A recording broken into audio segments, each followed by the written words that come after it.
tinokuchingamidzai kuchechi yeChrist Embassy yepamhepo yatinoita muchishona. Iko zvino hapachina chikonzero chokupedza svondo rose usina kupinda chechi, nokuti painopindwa unenge usipo, kuda wakanga uri kubasa pakaenda vamwe kuchechi, kuda wakanga uri parwendo, kuda chechi yeChrist Embassy haisati yakuwanikwa kwaunogara, kana kuti unofarira hako kudzidza shoko raMwari nechishona. Ino ndiyo yave chechi yako. Chipinda tinamati. Haleluya. Tinosangana zvekare pamunamato wedu weChrist Embassy watinoita pamhepo muchishona, ndichiti makorokoto makuru takapinda mugore ra2022. Makorokoto makuru iwayayo. Gore ra2021 igore ratakaona zvinhu zvakawanda, igore ratakagona kuita zvinhu zvakawanda, igore ratakaropafadzwa, igore ratakawana shoko raMwari rakawanda, tikadzidza zvakawanda. Haleluya. Asi ndoti makorokoto makuru, ndinofunga kuti makagona kupembererawo zvakanaka kwamuri ikoko, uyezve ndinovimba kuti makagona kutandara zvakanaka nehama neshamwari, kana muri kushanyirana makashanyirana zvakanaka, vanga vari pamabasa ndizvozvo makashanda zvakanaka. Tinoti makorokoto makuru. Haleluya. Asi tava mugore ra2022, makore ari kufamba, ratova zuva rechipiri tapinda mugore iroro. Mvudzi Chris vanga vanesu vakagona kunge vachitibata. Ndinovimba kuti makatonzwa shoko regore ra2022. Takatokutumirai dzidziso yese yatakapiwa navudzi Chris. Kwai mugore ra2022 makore ari kuungana. Haleluya. Vudzi Chris vakataura zvakawanda pamusoro pemakore iwayo, vakataura zvakawanda pamusoro mvura iyoyo nezvakawanda wanda. Tichawana mikana mumwedzi unoyu wokubata zvinhu zvakasiyana siyana zvakataurwa namufudzi Chris kuti tinyatsonzwisisa ishoko regore. Saka tine gore rose rokuti tinge tichidzidza pamusoro peshoko iroro. Saka tingasafanira zvedu kumhanya tichitsvaka kubata zvozvo zvakataurwa ipapapo. Tinongobata pashoma napashoma, tichingotsvaka kuti deno tanzwisa, tikabuda muno munandira tagona kubata zvakawanda pamusoro peshoko iroro, zvinotiitira zvakanaka. Asi kwanzi igore rekuungana kwamakore, tinofarira kuritaura ndichiti mugore ra2022 makore ari kuungana. Makore acho akasiyana siyana. Chris vakatitaurira izvozvo, vakataurira kuti makore acho akasiyana siyana. Pane makore ezvakanaka anobva kuna Mwari, ane chokuita nesu isu vaKristu. Makore iwayo ari kuungana, asi nyangwe kudivi rezvakaipa makore ari kuungana kureva kuti zvinhu zviri kushandurwa zvichitanga kumira zvakasiyana siyana. Namamwe mashoko, pane zvinhu zvichange zviri kuitika mugore rineri zvinenge zvichitaridza kuti pane choda kuitika. Sokutaura kwandaita tichataura zvakawanda pamusoro pedzidziso iyoyo. Asi ndoda kuti munzwisise kuti kana zvichinzi makore ari kuungana mugore ra2022 zvinorevei, chiri kunyanya kutaurwa chii? Kazhinji kana tikaona makore achitanga kuungana mudenga, tinobva tatonzwisisa nokuziva kuti pane zvaakuda kuitika. Mvura yakuda kunaya, nyangwe mhepo yacho unonzwa yashanduka. Unongonzwa kunze kwatongoshanduka. Nyangwe wewe unongonzwa wega kuti ndirambe ndichiri kunze uko, kana wanga uri kumombe kuti ndirambe uri kumombe, kana wanga uri kufamba munzira murwendo uri wega kuti unotaura kuti ndirambe ndakadai deno ndikachitsvaka pamwe pokutsaukira, nokuti ndiri kuona sokuti mhepo yacho yashanduka. Haleluya, mhepo yacho yashanduka. Ndo zvatiri kuudzwa neshoko regorero riri. Mhepo yacho yashanduka, zvinhu zviri kushanduka, mumweya zvinhu zviri kushanduka, makore ari kuungana, zvinhu muchechi, muimba yaMwari zviri kurongedzwa neimwe nzira, zvichirongedzwa neimwe nzira, zvisina kumira zvakanaka zvichitwasanudzwa. Haleluya, nemakei, nokuti tasvika kumagumo enguva. Nyangwe kudivi rokwasatani, divi risina kunaka rokwasatani, vanonzwisisawo kuti nguva yakupera. Saka pane zviri kungoitwa ikoko, pane tsoro dziri kutambwa ikokoko. Tichaona tsoro dzichingotambwa kumapoka akasiyana siyana, kumapato akasiyana siyana. Dziri tsoro dzevanhu vanoziva kuti taakuenda kwamvura yacheka makumbo. Haleluya. Saka mufudzi Kristu vakatitaurira kudaro, vakatizivisa kuti mugore rino ra2022 kudai ndikasire ndaverenga kuna muparidzi ye11 chete, muparidzi we11 chete, ndima ye3, kwanzi kana makore azara nemvura anoidururira panyika. Haleluya, anoidururira panyika. Chimwe chatakataurirwa ipapapo ndichokuti minyengetero neminamato yatanga tiri kuita mumashure kwese uku, kunyanya mugore rapera iro ra2021, minamato yatanga tiri kuita, minyengetero yatanga tiita zvishuwo zvatanga tiri kuita, zvatanga tiinazvo, nokuvimba kwose naMwari kwatanga tichiita tichivimba naMwari, kushingaira kwose kwatanga tichiita tichivimba naMwari, zvose izvozvozvo zvaunza shungu mumakore wayayo. Zvakuita semakore anga achingozvimba mvura, anga achingounganidza mvura, achiunganidza mvura. Mugore ra2022 kwanzi makore iwayo anenge akunayisa mvura. Haleluya. Saka mvura inenge iri kunaya. Saka kureva kuti tarisira kuti minamato yawanga uchinamata iwo pachako, uye yatanga tichinamata sevatsvene pasi rose, vamwe venyu makasibatana nesu pamazuva redu guru reminamato. Takava nezuva rakadaro, takava nezuva rakadaro mugore rapera kana kese, uye tiri kuramba tichingova nenguva dzakadaro. Takaita zvirongwa zvakawanda zvokunyengetera nokunamata. Kwanzi minamato yese iyoyi yakuchizodururwa zvino, mindiro dzacho dzakuchizodururwa zvino mugore ra2022. Patanga tichinamata kudaro, tanga tichiita setiri kuumba makore mudenga. Mugore ra22 makore iwayo achizozara mvura akunaya, nokuti kana makore akazara mvura haana kumwe kwaanogona kuisa mvura iyoyo, anotoinayisa chete. Ndo zvatiri kuona mugore ra2022. Haleluya. Saka kwanzi ndo zvinhu zvatiri kuona, zvinhu zviri kuitika saizvozvo. Kwanzi kunaya ikokuku ndo kwakafanana, tichataura pamusoro pazvo mudzidziso dzinotevera. Asi mvura iyoyo inenge ichinayiswa iyoyo imvura inofanana nemvura yokupedzisira. Bhaibheri rinotaura pamusoro pemvura yokutanga, rinotaura pamusoro pemvura yokupedzisira. Mvura yokutanga ndo yokudzvarisa mbeu, mvura yokupedzisira ndo yokukohwesa. Haleluya. Saka kwanzi iyi mvura iyi imvura inoita imvura yokukohwesa, kureva kuti igore zvekare regoo. Bhaibheri rinotitaridza muna James, rinotitaridza kuti kana goo rauya saizvozvi, chinei chaakuzotevera kuuya kwamuponesi Jesu Kristu.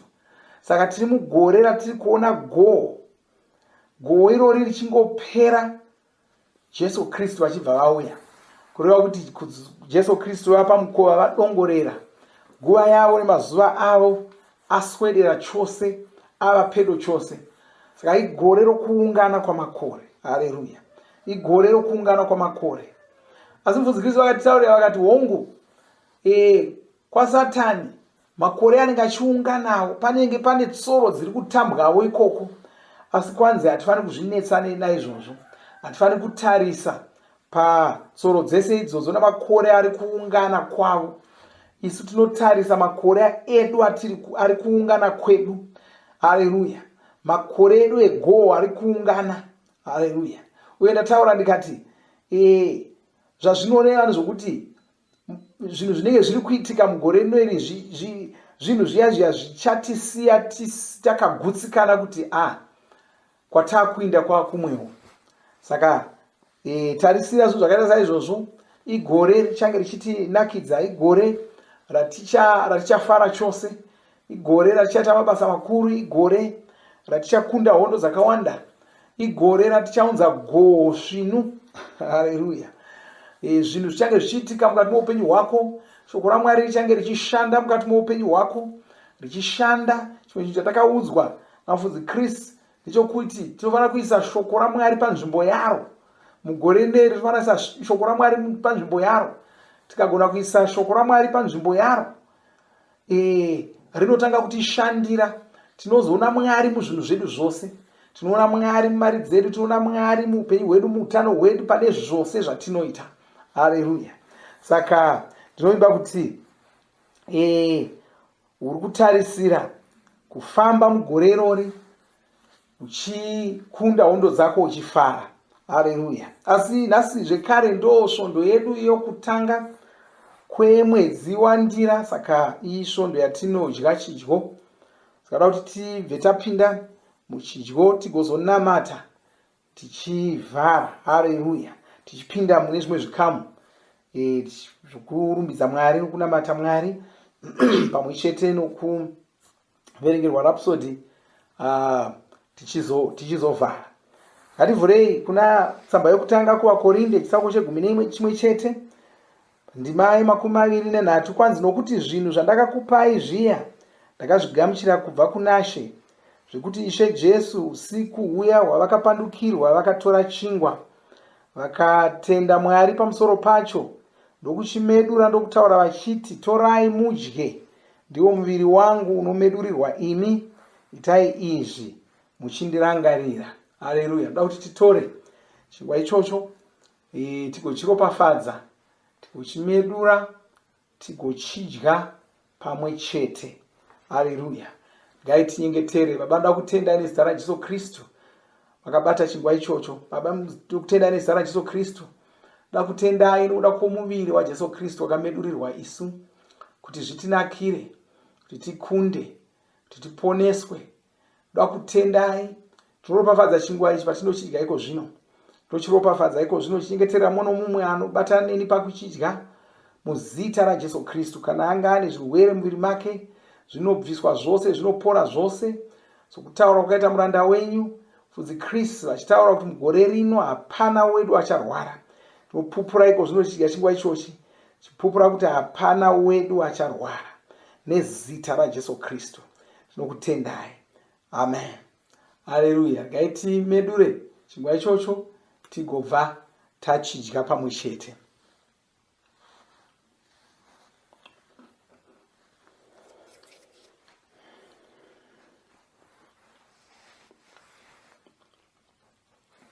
Haleluya! Ndima ye25. Kwai vakazopedza kurayira vakabva vatora mukombe ndokuenderera mberi nenyaya yavo iyi. Vakati, mukombe uyu isungano, ndiyo sungano itsva muropa rangu. Itai saizvozvi pose pamunounwa muchindirangarira. Nokuti nguva dzose kana muchidya chingwa ichi nokunwa mukombe uyu munenge muchiparidza rufu rwaIshe kusvikira vachidzoka. Ngaititore mukombe uyu tiropafadze tigounwa pamwe chete. Baba, ndoda kutendai nezita raJesu Kristu. Ndinokutendai nokuda kweropa raJesu Kristu rakadeurwa pamuchinjikwa. Ropa rinova ropa rakasuka zvivi zvedu rikaita kuti zvigoneke kuti tive vanhu verudzi rwaMwari, tive vanhu veropa raMwari. Iko zvino tava vanhu veropa renyu, tava vanhu verudzi rwenyu. Nokudaro hazvichagoni kuti tikurirwe, hazvichagoni kuti tikundikane. Tinokutendai tokurumbidzai, tichinyengeterera mumwe nomumwe anobatana neni pakunwa mukombe uyu nezita raJesu Kristu. Tinamata kana anga ane zvivi zvaakapara, zvinoregererwa, zvinobviswa, pfungwa dzake dzinobviswa, muupenyu hwake hazvigoni kuramba zvichamukanganisa pakushumira pakunamata kwake muzita ramambo Jesu Kristu. Amen. Haleluya. Ngatinwei mukombe uyu pamwe chete.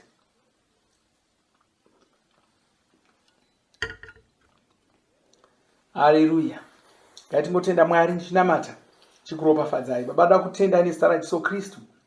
Ndopambiri nekudzo kwamuri. Ndinokunamatai nokuti muri Mwari vakanaka, muri Mwari vatsvene, hapana wakaita semi, hapana unoshanda semi. Nezita raJesu Kristu ndoda kutendai. Ndoda kumwe nomumwe anonamata naye pazuva ranhasi ndomuropafadza, ndichitaura maropafadzo pamusoro poupenyu hwake. Gore rino richava gore rakamunakira. Gore rino richava gore rachange akamuka pamweya, achigadzirira nokurongedzera kudzoka kwenyu muzita ramambo Jesu Kristu. Hapana chingamukurira mugore rino, hapana chingamuwisira pasi mugore rino.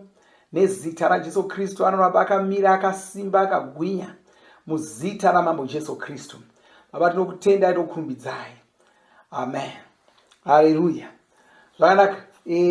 Hatisati tapedza kutaura kwataita, tinoda kuti tibatane pamwe chete tichirumbidza Mwari tichinamata, tigozoverengerwa chidzidzo chedu cherapsodi tisati tazovhara. Mwari wakuropafadzei. Tosangana zvekare musvondo rinouya tichienderera mberi tichitaura pamusoro peshoko regore rino. Amen.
Tinokugamuchirai pamunamato wezuva ranhasi watinoita tichishandisa bhuku reRhapsody rakanyorwa namufudzi Chris Oyakilome.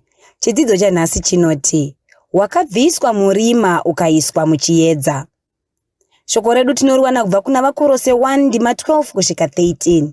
Inoti, uye kuti mupiwe masimba ose evaMwari, kuti musimbe pasava nechamunotyira, asi muve nemwoyo murefu, makafara, muchitenda Baba, ivo vakaita kuti tikodzere kupiwa pfuma yevatsvene, iya inopiwa vari muchiedza. Ivo Baba vaya vakatisungunura ndokutibvisa munzvimbo inotongwa nerima, vakatiisa munzvimbo iya inotongwa nemwanakomana wavo wavanofarira. Kune vanofunga kuti tichiri kutongwa nerima, uye kuti Mwari vachatibvisa mariri rimwe zuva. Vanofunga kudai vakawanda, asi izvi hazvisi izvo. Takatobviswa murima, takatosungunurwa kare.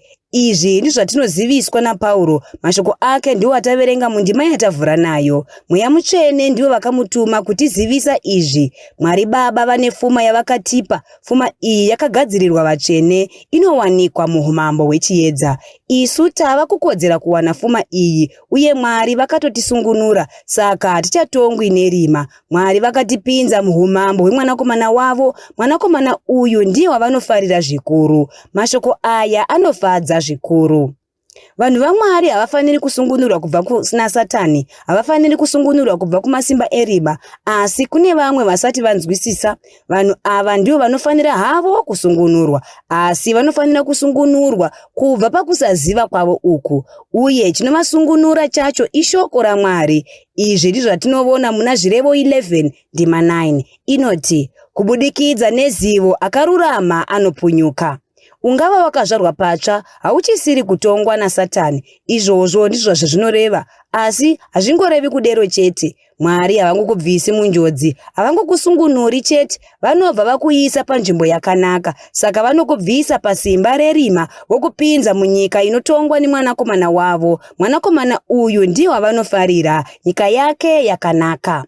Saka pangava nevanhu vasati vazvarwa patsva, iwe unogona kunge wakatovakidzana navo, unogona kunge uri kushanda navo, asi hazvirevi kuti muri munyika imwe chete. Iwe wava muna Kristu, ivo vachiri venyika ino, vanogara munyika yerima. Nyika iyi ndiyo inotongwa naSatani. Iwe wakaiswa pamwe naKristu, makasimudzirwa pamwe chete, mava kugara kumatenga, ndiko kwavava kugara ikoko. Iyi inzvimbo inogara vaMwari. Vanhu ava ndivo vane masimba ose, ndivo vanotonga. Mwari ngavaropafadzwe.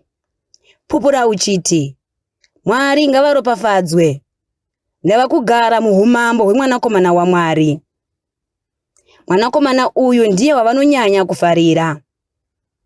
Ndava kugara muchiedza chavo. Ndava kutonga pamwe navo, uye ndichatonga nekusingaperi. Ndiri kutonga pamwe naKristu.